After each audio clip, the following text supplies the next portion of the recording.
Graham Lloyd-Jones is actually kind of fundamental in organising this symposium, but he actually started off as a radiologist here in Salisbury in 2009. And I know him very well, basically, kind of through my role as a rheumatologist. He was the founder of Radiology Masterclass, which is an online educational resource which has taught many medical students, junior doctors and allied health professionals on how to interpret X-rays and scans. During the pandemic, his attention has been on a collaborative and interdisciplinary understanding of the disease development in COVID-19, and he's going to explain this further in his presentation. He's worked tirelessly throughout the Trust and working with research teams to further our understanding of the disease development and management. And I'm delighted to welcome him here to talk about the anatomy of COVID-19 and the concept of a direct viral delivery route from the mouth to the lungs via the bloodstream. Thank you, Graham. Thank you very much for that introduction. I'm going to start with this statement. Anatomy is the playing field of all disease. By that I mean there's no such thing as a disease which is not contained anatomically in the three-dimensional space that is the human body. If we don't understand the anatomy of a disease, then we don't fully understand that disease. And until a disease is fully understood, it's unlikely to be treated optimally. Do you understand the anatomy of COVID-19? I'll take you through the radiology, that's the medical imaging of COVID-19, on a journey through the body from the lungs to the gums and back again from the gums to the lungs and beyond. I'll explain the concept of potential direct vascular delivery of the SARS-CoV-2 virus from the upper respiratory tract and mouth to the lungs via the bloodstream.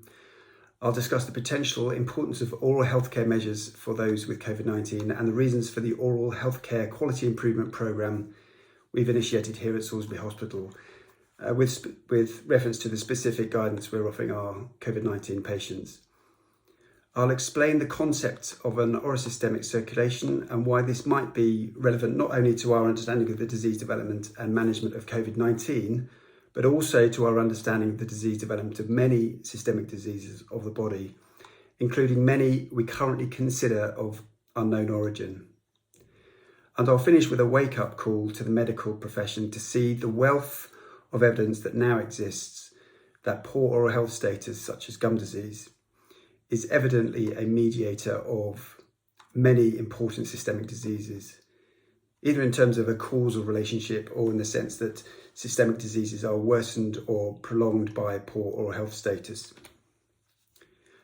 So let's take a look at the radiology of COVID-19. My interest in COVID-19 initially came from an educational project putting together examples of the typical appearances of COVID-19 for educational purposes. For those of you not familiar with looking at x-rays, here is a normal chest x-ray. The lungs are uniformly black from top to bottom. This is the heart. And we're looking at the chest as if you're looking at the patient. This is the right and this is the left. And this is what COVID-19 looks like compared with that normal example. The bottom and edges of the lungs are white with shadowing or opacification in a symmetrical pattern. This is a highlighted version so you can see more clearly the areas of abnormal shadowing. So it's the bottom and sides of the lungs that are abnormal. And this is what it looks like on CT. The black areas at the front here are normal, the normal aerated lung. The white areas at the back we call ground glass opacities, which is a non-specific descriptive term on CT scans seen in many conditions which damage the lungs, but which in the early days of the pandemic was considered a hallmark feature of COVID-19. You can see it's the back and the edges of the lungs which are affected, and there are abnormally large blood vessels which are dilated, supplying those areas of damaged lung. In this mild case, the upper lungs are relatively spared.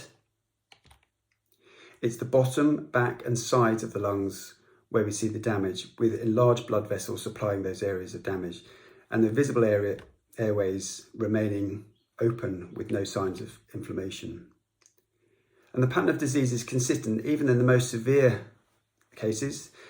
This shadowing spares the top of the lungs, the central parts of the lungs, and the CT shows us that the top and the front of the lungs are spared in comparison to the back, bottom and sides of the lungs.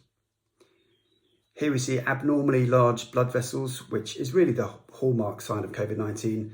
Wherever we see the ground glass opacification, we see these dilated blood vessels. Both the arteries and the veins of the lungs are dilated. Taking this example and zooming up, you can see this blood vessel, which has no right to be so dilated out to the edge of the lungs, surrounded by ground glass shadowing representing lung damage. And these ground glass opacities were initially assumed to be due to inflammation of the airways and alveolar spaces of the lungs, as is frequently the case for influenza, but it was pointed out by those first reporting the CT appearances of COVID-19 from China that we would need to correlate with pathological samples before drawing conclusions. And it's important to point out that at that time, nobody knew about the high rate of clotting disease in the lungs. Much has been said about clotting or thrombosis in the lungs of those with COVID-19, usually considered a so-called complication of the disease. But given that there is a total lack of visible airways inflammation, it's more correct to consider the thrombotic and other vascular entities of COVID-19 in the lungs as the disease itself and not a complication. This patient had large clots visible on CT pulmonary angiography, which is our conventional scan for looking for clotting in the lungs. The shape of the ground glass opacities gives us a clue that the clotting may be more extensive than we can visualise with conventional CT. Here you can see the ground glass opacities have a wedge shape or triangular shape, which is a pattern we see in those with pulmonary infarcts or areas of vascular congestion as a result of clotting in the lungs. This pattern of disease is not typical for airways inflammation.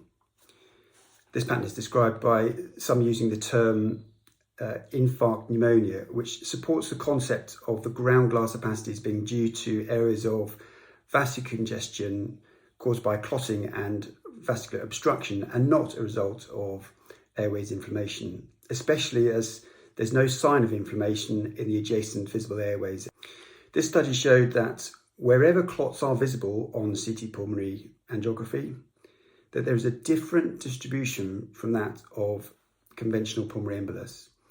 In COVID-19, the clots are more peripheral, that's towards the edges of the lungs. The clots are smaller, more extensive, and associated with more lung damage and with less right heart strain, which supports the concept of in situ immunothrombosis in COVID-19 patients. Indeed, immunothrombosis, that's clotting in vessels because the vessels are inflamed, is known to be the primary driver of disease in the lungs in COVID. There are specific vascular abnormalities seen in COVID-19, such as the so-called vascular tree and bud opacification of small blood vessels in the lung edges. This is thought to represent immunothrombosis. Specialised CT scans called dual energy CT demonstrate areas of perfusion defects, that's areas of absent blood supply to the lungs. Here the orange areas are normally filled with blood. The dark areas are where there is failure of filling of blood vessels.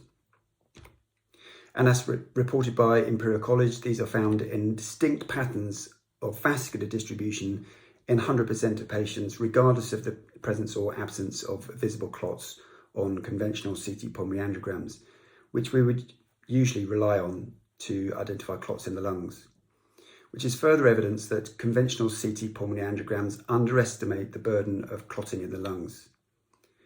Other vascular features include lung damage resembling areas of pulmonary hemorrhage, as we might expect to see in pulmonary vasculitis. And the so-called atoll sign or reverse halo sign is also a common feature of COVID-19, which is in other settings we might expect to see, for example, in pulmonary embolus. For comparison, here we have classic examples of influenza, which show a much more varied distribution. It might be unilateral or anterior at the front of the lungs, diffuse or central. And comparison studies show clear differences between COVID-19 and influenza. These CT images show thickened and distorted bronchial walls, which is not a feature of COVID-19. And this large comparison study concluded there are significant differences in the chest CT features between influenza-like patients without COVID-19 and patients with COVID-19 infection. Very importantly, we need to consider the radiological features in view of the histological evidence of microscopic examination of autopsies of the lungs in those who died of COVID-19. The histologists report microthrombosis in lung capillaries, and importantly, clotting is seen in both the arterioles and venules of the lungs, which means that any imaging study we do will underestimate the volume of clotting in the lungs because we can only detect clotting in the pulmonary arteries. There's a lack of superinfection with bacteria, as we would expect to see in influenza. Diffuse alveolar damage is reported, and this has been taken by many COVID-19 investigators mistakenly to mean that there must be a primary alveolar inflammatory process. It doesn't mean that. DAD is a non-specific feature of lung damage and represents damage to both the alveolar and the endothelial cells. That's both cells of the airways and the small blood vessels in the lungs. You can't have one without the other, and it doesn't necessarily mean that there's airways inflammation as a primary cause. DAD has also been disputed by some commentators who point out that the alveoli are in fact filled with fibrin, which is a product of clotting and not typical of DAD seen in conventional viral pneumonias. Also on autopsy are reported vascular congestion and infarcts in the majority, areas of pulmonary hemorrhage and lung damage characterised by endothelial thickening, injury and damage. Very few studies have looked at the radiology and the histology of disease in combination, but those that have confirm and underline the importance of vascular alterations as key disease drivers and point out that microvascular damage and thrombosis are even seen in areas of the lungs which were not visibly damaged on scans obtained shortly before death. So in summary of the radiological evidence for vascular disease, COVID-19 lung disease is characterised by an array of vascular phenomena, explained by in situ clotting in small blood vessels due to the known underlying pathological process of immunothrombosis and subsequent vascular congestion, upstream vessel dilatation, subsequent damage to the lung tissues. All the radiological features of COVID-19 lung disease are vascular. The distribution is incompatible with a pathogen delivered solely by inhalation to the lungs. In fact, the areas of the lungs damaged are the areas least accessible to an inhaled pathogen. And the central lungs and most ventilated areas of the lungs, that's the upper part of the lungs, are spared. There's no visible airways inflammation, as we would expect to see in other pneumonias. And COVID-19 lung disease is not rightly considered a conventional pneumonia, but is better characterised as a primary pulmonary vasculopathy, a disease of the lung blood vessels. And that's true at every stage of the disease, in the initial acute phase with those with protracted disease in intensive care, and very likely in those who have respiratory symptoms of long COVID, which is also characterised by areas of perfusion defects and failure of gas transfer. And it's clear that all patients who have visible lung changes on imaging, chest x-rays or CTs, and perhaps even those who just have respiratory symptoms, should be considered to already have established immunothrombosis. It is not a complication of the disease, it is the disease. Key questions arise from these observations, not just can we diagnose the disease, which I put to you is easy radiologically, but also why this distribution and why are all the features vascular? The obvious question to me is, could the virus or viral elements be arriving in the lungs directly in the bloodstream? And if this were possible, what is the entry route and anatomical pathway of viral entry? This led to the publication of a hypothesis relating to the potential for an anatomical pathway from the mouth to the lungs via the bloodstream, which I made available for discussion in early 2021.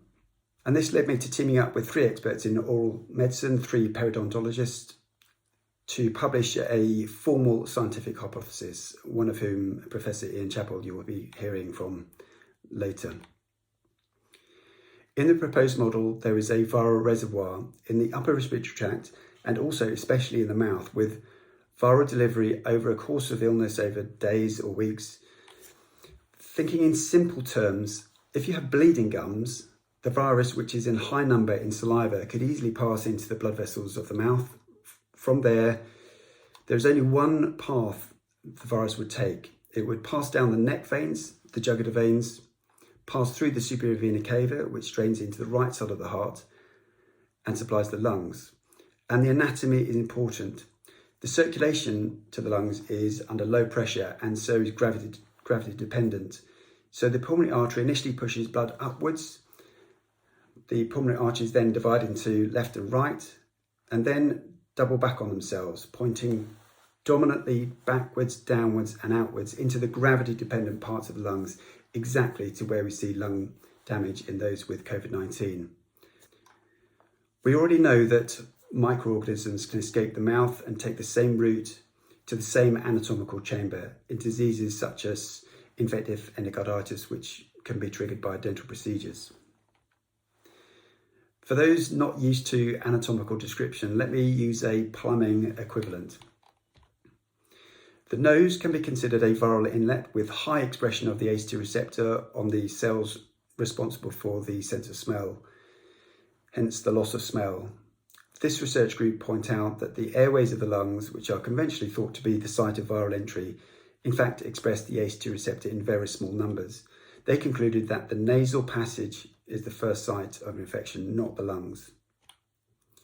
Other researchers have shown that the ACE2 receptor is not expressed at all in the airways of the lungs in normal individuals.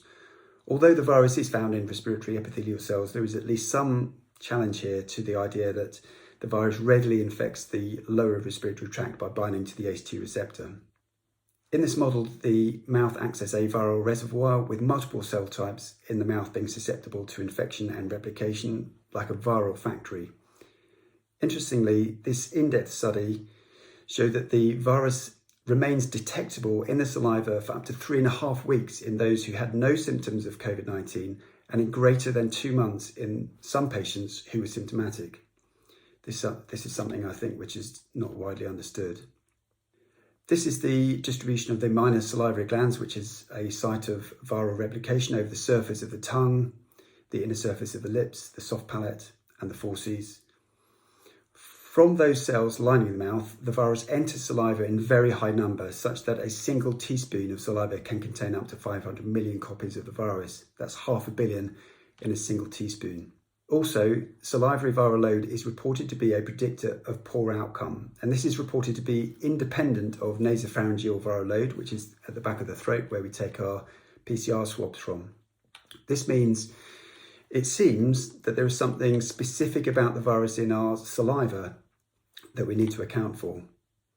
SARS-CoV-2 is also found in gingival crevicular fluid and in dental plaque, and a large study shows that in those with dental X-ray evidence of bone loss due to periodontitis or gum disease, there is an increased risk of poor outcome in those with COVID-19, with an odds ratio for death of 8.81. In our model, the gums are likened to a damaged reservoir, allowing leakage of the virus into blood vessels of the mouth. And most have tried to explain the association between gum disease and severe COVID-19 as being related to co-infection with bacteria, with contamination of the airways due to inhalation of bacteria. However, the number of bacterial co-infections is reported to be much lower in COVID-19 compared with influenza. Bacterial infection is not identified in sputum or blood samples taken in the early course of intensive care admissions. And where there is high instance of co-infections in those in intensive care, there is no difference between survivors and non-survivors. Importantly, not only do we not see evidence of aspiration or superinfection with bacteria or on scans with those with COVID-19, very significantly, autopsy studies show a surprising lack of superinfection with bacteria. In this model, the jugular veins, the large veins of the neck, act as a conduit, like a drain pipe, which would facilitate passage of the virus to the heart. The heart acts as a pump, sending blood carrying the virus or viral elements into the lungs. And the lungs in this model would act as a filter or a sump. And we have a first principles model of direct viral interaction with the ACE2 receptor of the endothelium of blood vessels, that's the cells on the inner surface of blood vessels of the lungs, which would lead to increase of the hormone angiotensin II. To illustrate this briefly, without viral competition, the ACE2 receptor on the inner surface of blood vessels regulates the concentration of angiotensin II. If, on the other hand, there is viral competition, the ACE2 receptor would be deactivated by the virus and lead to unregulated increased levels of angiotensin II. Angiotensin II is a powerful hormone which, if increased, leads to vasoconstriction of blood vessels, that's narrowing of blood vessels in the lungs. But it's also important to be aware that that's not all that angiotensin does in blood vessels. Angiotensin II is also known to be directly prothrombotic and directly pro-inflammatory, which means that viral delivery to the small blood vessels of the lungs would result in vasoconstriction, inflammation and clotting or immunothrombosis, following direct viral interaction with the ACE2 receptor. The result would be vascular congestion, which would explain all the radiological features I've described to you that we can see on scans of the lungs. In this way, the lungs actively mop up the virus by the process of immunothrombosis, which is considered to be an appropriate immune response, serving to trap the virus in the lungs in an attempt to protect the rest of the body from viral dissemination, but at the expense of damage to the lung tissue. And in this model, there is also scope for explaining the peripheral entities, such as damage to other organs, the gut, the brain, the kidneys, or the vasculitis-like problems seen in the skin, for example, the so-called COVID toe, with breakdown products of clots in the lungs being sent back to the left side of the heart and then overflowing, as it were, to the peripheries of the body via the systemic circulation. In summary, this model proposes that the mouth is a viral reservoir, the lungs are a viral sump, and that gum disease could be a converging or even a main risk factor for developing the lung disease and hence severe disease and death. The model helps to explain the anatomical vascular distribution, the radiological, histological and clinical features. It also explains the pathophysiological features listed here and leads us to propose that oral health status could be paramount to our understanding both of how the lung disease develops and to how it could be managed, mitigated, or even possibly prevented. It's striking that all the risk factors for developing severe COVID-19 are the same as those for having severe gum disease. That's increased age, male sex, all the comorbidities, diabetes, cardiovascular disease, chronic kidney disease, COPD or smoking-related lung disease, obesity, all the racial groups match, even genetic factors such as type A blood group. If you have type A blood group, you are more likely to have severe gum disease and also more likely to have severe COVID-19. Also, those groups who tend to struggle over a long period of time with caring for their own mouths, or perhaps those whose mouth care provided by others has been difficult during the pandemic, perhaps because of an understandable fear of infection. Those with physical disabilities, learning difficulties or dementia have done particularly poorly during the pandemic. So can we do anything about it? At Salisbury Hospital, we've initiated a hospital-wide oral health quality improvement project. We've called it the SMILE Oral Care Pathway. The project is based on existing evidence showing that oral care in the hospital setting improves clinical outcomes and is cost effective. We have specific guidance in place for those with COVID-19, including a visual aid to remind patients of how to care for their mouth throughout the day. The guidance is based on existing advice from the National Health Service, from Public Health England and the European Federation of Periodontologists concerning how to care for our mouths. We developed the guidance with the help of experts in oral medicine and our patient review panel, to whom I'm very grateful.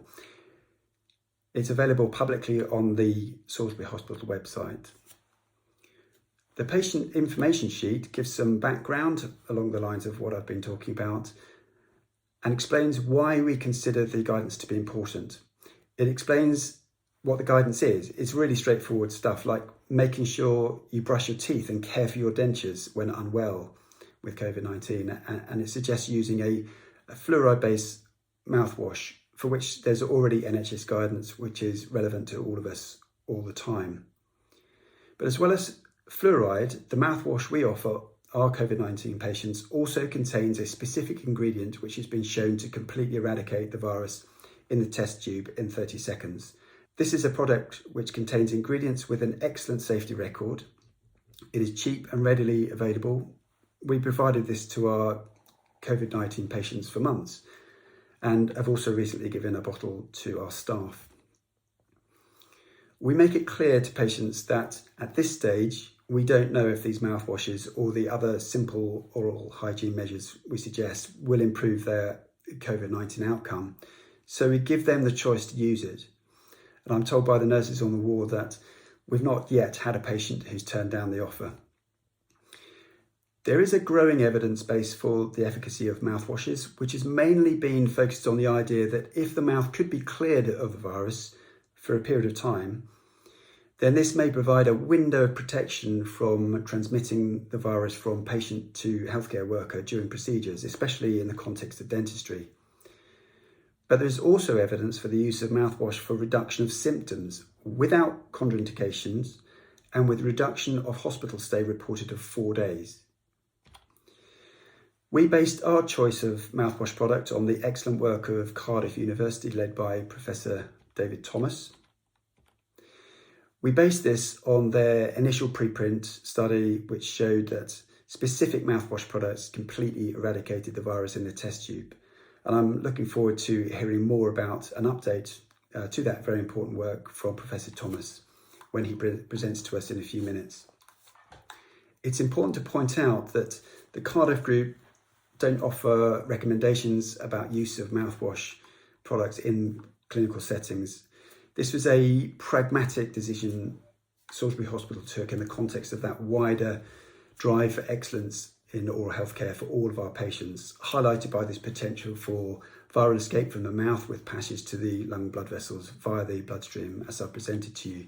But even if this hypothesis transpires to be incorrect, there's still good reason to try to reduce the viral load in the mouth, bearing in mind the association between high viral load in saliva and gum disease with poor outcome. The wider project is based on existing programmes such as Mouthcare Matters, you've heard about earlier. We're training nurse champions, and a quick shout out to the excellent nurses we have on the wards who are doing an outstanding job under incredibly difficult circumstances. I'm grateful for the hard work of all those on this SMILE Oral Care Pathway team, and we're making all our paperwork available as we continue to implement the project. We'd be very happy to share ideas with any of you listening. I'm grateful for the support of our executive team here at Salisbury, and I'd like to thank the team from Health Education England who have helped with the project and training, and also for the support of Sarah Hurley, the Chief Dental Officer for England, who encouraged us as we set out on this project. The model of disease proposed also leads to highlighting the concept of an oro-systemic circulation. This is a basic understanding of the circulation in the body, with deoxygenated blood returning to the heart from the body, picking up oxygen in the lungs before being transported around the body. The gut is an inlet for nutrients and pathogens, with blood passing through the liver and into the rest of the body. We tend to think that anything we eat passes into the body in this way, but we also know the mouth can act as an inlet for nutrients, for drug delivery across mucous membranes or the sublingual area, and as a potential entry point for pathogens, toxins, or microorganisms. Conventionally, there are 4 routes for a substance to exit your mouth. That's via the lips into the outside world, via the nasopharynx into the nasal passages, or you can swallow or inhale. But there is another route into the body, which is rather obvious, but which we don't consider pathogenic. That of the mucous membranes of the mouth, which are particularly vulnerable in those with poor oral health, gum disease, bleeding gums, mouth ulcers, and so on. Looking more closely at the circulation, anything that could escape the oral mucosa and pass into the bloodstream from the mouth would first be delivered via the jugulars, the superior vena cava, the right side of the heart, to the lungs. If the lungs didn't act as a filter, as the liver does for the portosystemic circulation, then a pathogen would pass to any target organ in the body where it could trigger disease. I'd like to offer a wake-up call to the medical profession that this pathogenic oro-systemic circulation evidently exists. You'll hear more about this from Professor Chappell later, but it's important to highlight there is now evidence that multiple systemic diseases of the body are in some way mediated by poor oral health status, especially gum disease. By this I mean that gum disease causes these diseases or mediates them in terms of worsening or prolonging disease. Researchers are now saying that cardiovascular disease is caused by gum disease. There is a two-way relationship with diabetes. If you have diabetes and gum disease, if you treat one, the other one gets better and vice versa. There's a link with chronic kidney disease such that gum disease contributes to mortality.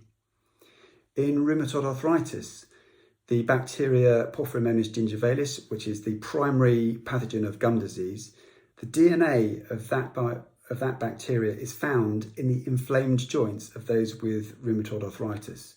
The same bug, Porphyromonas gingivalis, is the only organism which gives rise to the anti-citrullinated protein antibody, which is the primary biochemical marker in those with rheumatoid.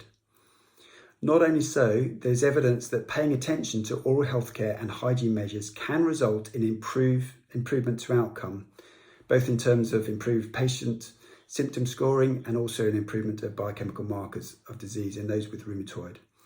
If this can happen for rheumatoid, which is an archetypal autoimmune disease, then it can surely happen for others.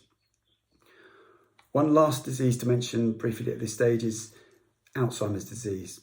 That same bug, Porphyromonas gingivalis, is found in the brain of those with Alzheimer's. Not only so, if Porphyromonas gingivalis is inoculated into the mouths of mice, they produce a component of amyloid plaques, which are the known pathological cause of Alzheimer's. How does this microorganism get to the joints or to the brain? It can only be via an oro-systemic circulation.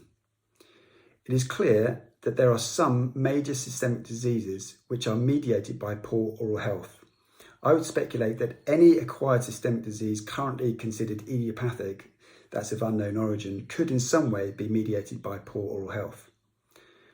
I would also speculate that some diseases we think we understand could be mediated by poor oral health in ways we don't yet fully understand. Here are some diseases which I would speculate are potentially caused by oro-systemic delivery of pathogens from the mouth to the body via the blood vessels. Any disease with the words cryptogenic or idiopathic in the name of the disease, in other words of unknown origin, could be mediated in this way, especially when considering that these diseases have a vascular distribution in the lungs. I'll leave you with some ideas or questions which I hope we'll have a chance to discuss later. Should all doctors be sending their patients to dentists? Should all doctors learn to examine the mouth? As Sarah Hurley says, we've got to put the mouth back into the body. What should dentists be telling their patients? And what public health messages do we need? I think we are already in a position of needing new public health messages. We could say something like this, that if you don't brush your teeth and look after your gums, then you might pick up various diseases which will cause debilitating symptoms and you may live a shorter life, which I would suggest to you that you've now all instantly forgotten. Or we could say this: gum disease kills. Stark and simple. I realise that this is a problematic public health statement, but it is the truth and something I think that everyone needs to be made aware of. In conclusion, I've demonstrated to you that COVID-19 lung disease is not a conventional pneumonia, but rather that it should be considered primarily and dominantly as a pulmonary vasculopathy, a disease of the blood vessels of the lungs throughout the course of disease. I presented the case for a direct viral entry route from the gums to the lungs via the bloodstream, and that this hypothesis highlights that oral healthcare status could be paramount to our understanding both of how COVID-19 lung disease develops and how we may be able to help with disease management.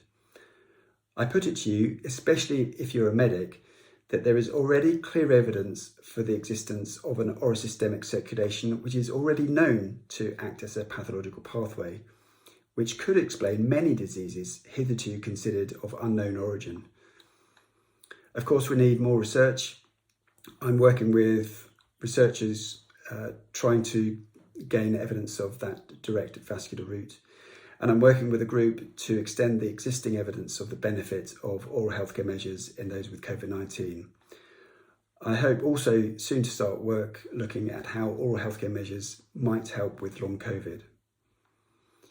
If COVID-19 is found to develop in this way, then I believe it will shine a light on a hitherto untapped seam of medical research into the direct anatomical pathway from the mouth to the rest of the body, with the mouth being an important trigger point of disease or a point of physical entry for pathogens directly into the body. There's much work to do, and I'm looking forward to collaborating further with others in the world of medical research to do just that, not least my many new friends in the world of dentistry. Thank you for listening.